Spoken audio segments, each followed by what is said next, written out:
রাসূলুল্লাহ সাল্লাল্লাহু আলাইহি সাল্লামের চাচা হামজা রাদিয়াল্লাহু তাআলা আনহুকে হত্যা করেছে যে ব্যক্তি, তার নাম কি? ওয়াহশী। ওয়াহশী কি করেছেন? রাসূলুল্লাহ সাল্লাল্লাহু আলাইহি সাল্লামের চাচা হামজাকে হত্যা করেছেন।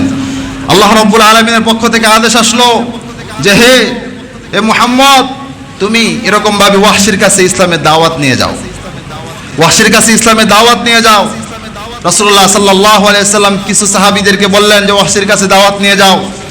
এরকম ভাবে সাহাবীরা ওয়াহশীর কাছে যখন দাওয়াত নিয়ে গেল, ওয়াহশী বলতেছে যে না, আমি এত অপরাধ করেছি, আমি রাসূলুল্লাহ সাল্লাল্লাহু আলাইহি সাল্লামের প্রিয় চাচাকে হত্যা করেছি, এবং শুধু হত্যা করে ক্ষান্ত হই নাই, তাকে হত্যা করার পরে তার ভিতর থেকে কলিজা বের করে আমি কাঁচা চিবিয়ে খেয়েছি, এরকম কঠিনভাবে তাকে আমি হত্যা করেছি, আল্লাহ আমাকে মাফ করবে না, এ সাহাবীরা তোমরা চলে যাও, এ সাহাবীরা তোমরা চলে যাও।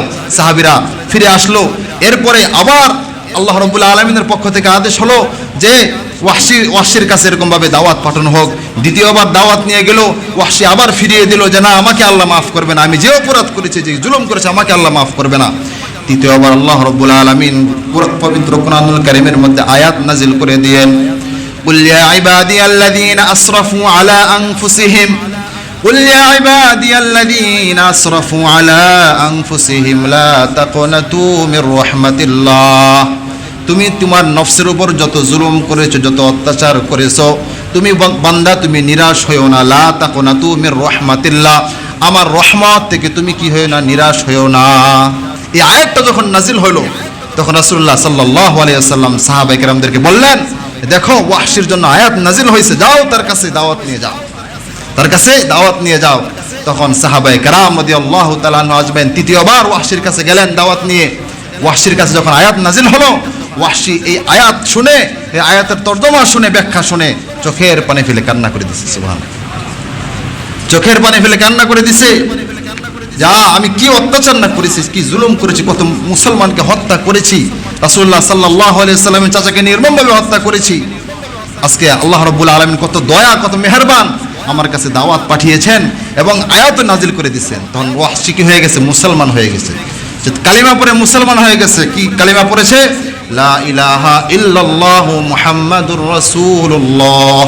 এই কালিমা পড়ার সাথে সাথে সে কি হয়ে গেছে? মুসলমান হয়ে গেছে।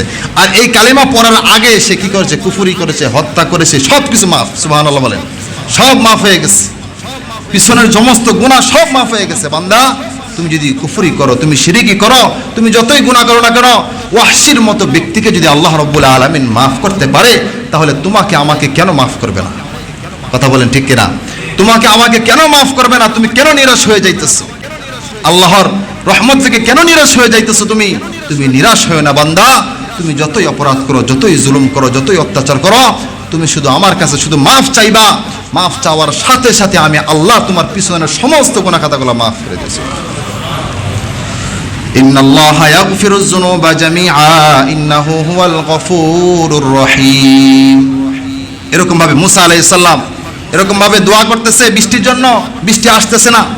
তখন মজমার মধ্যে অনেক ব্যক্তিরা বসে রয়েছেন। আল্লাহ রাব্বুল আলামিন বলতেছে, এই মজমার মধ্যে এরকম একজন ব্যক্তি আছে, ওই ব্যক্তি এত নাফরমানি করেছে। আগের জমানার বিশেষ হিসাবটা ছিল অন্যরকম। আগের জমানায় এরকম ছিল যে গুনাহ করার সাথে সাথে আযাব সরাসরি চলে আসতো। গুনাহ করেছে, সরাসরি আযাব চলে আসতো। গুনাহ করেছে, তার কোনো মাফ ছিল না। সামিরি যখন অপরাধ করেছিল, কোরআনের ব্যাখ্যা রয়েছে, সামিরি অপরাধ করার কারণে সামিরি সহ যারা সামিরির অনুসরণ করেছে, অনুকরণ করেছে, তাদেরকে হত্যা করা হয়েছে, মাফ করা হয় নাই। কিন্তু এখন আল্লাহ রাব্বুল আলামিন আমাদের জন্য কি সুন্দর ব্যবস্থা করে রেখে দিয়েছেন, যতই কি করো, অত্যাচার করো, জুলুম করো, যতই গুনাহ করো, তোমাকে আমি মাফ করে দিব। তো মুসা আলাইহিস সালামের জামানার মধ্যে এরকম ছিল এক ব্যক্তি নাফরমান। তো আল্লাহ রাব্বুল আলামিন বলতেছে, মুসা বলতেছে, আমি এত মুনাজাত করতেছি, আমি একজন পয়গম্বর নবী, তুমি আমার দোয়া কবুল করতেছো না, বৃষ্টি দিতেছো না, কারণ কি? তো আল্লাহ রাব্বুল আলামিন বলতেছে, এই মজলিসের মধ্যে এরকম একজন নাফরমান ব্যক্তি আছে, ওই নাফরমান ব্যক্তির জন্য আমি বৃষ্টি দিতেছি না। ওই বলো ওই ব্যক্তিকে এখান থেকে উঠে যেতে বলো। তো মুসা আলাইহিস সালাম এরকম ভাবে দাঁড়িয়ে ঘোষণা করে দিলেন, এই মজলিসের মধ্যে এমন নাফরমান ব্যক্তিকে, যার জন্য আল্লাহ রাব্বুল আলামিন এরকম ভাবে আমার কাছে পয়গাম পাঠিয়েছে, তাকে এখান থেকে উঠে যাওয়ার জন্য, ওই ব্যক্তি এখান থেকে উঠে যাও, তোমার কারণে বৃষ্টি আসতেছে না, বৃষ্টি বন্ধ, আযাব চলতেছে, এরকম ভাবে পানি শূন্যতার কারণে জমিন হাহাকার করতেছে, দুর্ভিক্ষ চলতেছে, তোমার জন্য নাফরমান, তুমি উঠে যাও, উঠে চলে যাও। তখন ওই ব্যক্তি এই কথা শুনছে কি শুনে নাই? এই কথা শোনার সাথে সাথে ওই ব্যক্তি চোখের পানি ফেলে কান্না করে দিছে। হায়, এই মসজিদ থেকে যদি আমি উঠে যাই, সবাই আমাকে দেখবে, সবাই আমাকে দেখবে, আমি এরকমভাবে নির্লজ্জ হয়ে যাব। সবাই দেখবে এই ব্যক্তি হলে সেই ব্যক্তি যে এত অপরাধ করেছে, যার কারণে বৃষ্টি বন্ধ, সবাই আমাকে থুতু দিবে। এই লজ্জা থেকে বাঁচার জন্য আল্লাহ রাব্বুল আলামিনের কাছে এরকমভাবে তওবা করছে, এরকমভাবে তওবা করছে, ওই মজলিসের মধ্যে তৎক্ষণাৎ বৃষ্টি চলে আসছে। সুবহানাল্লাহ বলেন। মুসা আলাইহিস সালাম বলতেছে, আল্লাহ, এটা তুমি কি করলা? কোনো ব্যক্তি তো উঠলো না, তুমি বৃষ্টি দিলা, আমার কথাটাকে তুমি কি করলা? এরকমভাবে বনি ইসরাঈল তো এমনি আমার কথা শুনে না, এরপরে আমি এই কথা বলেছি, এখন তুমি বৃষ্টি দিলা। আল্লাহ রাব্বুল আলামিন বলতেছে, এ মুসা, আমি রহমান, আমি গফফার, আমি রহমান, আমি গফফার। আমার কাছে বান্দা যখন রুনাজারি করে, কান্নাকাটি করে এরকমভাবে দোয়া করতেছে, আমার মনটা কি হয়ে গেছে? নরম হয়ে গেছে। আমি ওই বান্দাকে মাফ করে দিয়েছি। সুবহানাল্লাহ। ওই মজলিসের মধ্যে এরকমভাবে তওবা করছে, সে এরকমভাবে আল্লাহ রাব্বুল আলামিনের কাছে রুনাজারি করেছে, আল্লাহ রাব্বুল আলামিন তাকে মাফ করে দিয়েছে, রহমতের বৃষ্টি বর্ষণ করে দিয়েছে। এই জন্য ভাই দোস্ত বুজুর্গ, আজকে আমাদের এই আযাব যে চলতেছে, এই মহামারী চলতেছে, এই জন্য আমাদের কাছে আল্লাহ রাব্বুল আলামিনের কাছে বেশি বেশি দোয়া করতে হবে, কান্নাকাটি করতে হবে, রুনাজারি করতে হবে। আমার গুনাহ এরকমভাবে যে আমি অপরাধ করেছি, কি অপরাধের কারণে এটা এটা এটা বলে মনে মনে ধারণা করতে হবে, মনে হয় আমার অপরাধের কারণে বৃষ্টি আসে না। আমি কি গুনাহ করেছি, কি পাপ করেছি, এই পাপের কারণে মনে হয় বৃষ্টি আসে না। এই পাপের কারণে এরকম আযাব আল্লাহ রাব্বুল আলামিন আমাকে দিতেছে। এই আযাব থেকে রক্ষা পাওয়ার জন্য এরকমভাবে মুসিবত আসতেছে, আমি আল্লাহর কাছে কি করি? তওবা করি। খাস দিলে তওবা করি, তওবা করি, 2 রাকাত নামাজ আদায় করে আল্লাহ রাব্বুল আলামিনের কাছে এরকমভাবে রুনাজারি করি, তওবা করি, আল্লাহ আমাকে তুমি মাফ করে দাও। আল্লাহ অবশ্যই অবশ্যই কি করে দেবে? মাফ করে দিবে। আর আল্লাহ যখন মাফ করে দিবে, তখন এরকমভাবে রহমতের বৃষ্টি আসবে। আর এই মাফ নিয়ে যদি আমি মরতে পারি, তাহলে জান্নাতের সার্টিফিকেট পেয়ে যাবো। সুবহানাল্লাহ বলে। এই জন্য দোস্ত বুজুর্গ, ক্ষমা চাবো তো ইনশাল্লাহ, তওবা করবো তো ইনশাল্লাহ। আমরা মানুষ, আমাদের ভুল হবেই। শয়তান তো আমাদেরকে ধোঁকা দেয়, শয়তানকে ধোঁকা দেওয়ার জন্যই সৃষ্টি করা হয়েছে, পাঠানো হয়েছে। শয়তান বলেছে আমি মানুষকে ধোঁকা দিব, আর আল্লাহ রাব্বুল আলামিন বলতেছে, তুমি যতই ধোঁকা দাও, আল্লাহ বান্দা যখন আমার কাছে মাফ চাবে, আমিও কি করবো? মাফ করে দিব।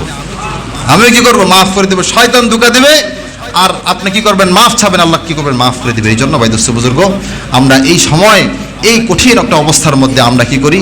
এরকমভাবে আল্লাহ রাব্বুল আলামিনের কাছে রোনাজারি করি, কান্নাকাটি করি। আরেকটা বিষয় হলো, আল্লাহ রাব্বুল আলামিন যখন বেশি রাগান্বিত হয়, তখন বলেছেন, আস-সাদাকাতু তারুদ্দুল বালা।